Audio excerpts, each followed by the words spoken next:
Happy Tulip Tuesday. This is the day we share timely tips for the Tulip Pro. Today, talking the Gerbera daisy. Sometimes to get it exactly right, it has to be wired. And to do that, we recommend using an 18 gauge wire and just pierce up into the base. Don't come back out.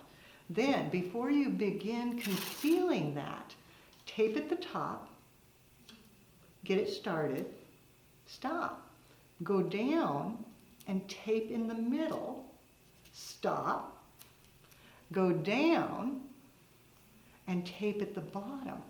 The purpose for this is that when you go back and you do your full taping, the wire won't twist. It'll stay perfectly straight, so you won't have ridges. You'll have a nice, sleek stem that looks totally professional.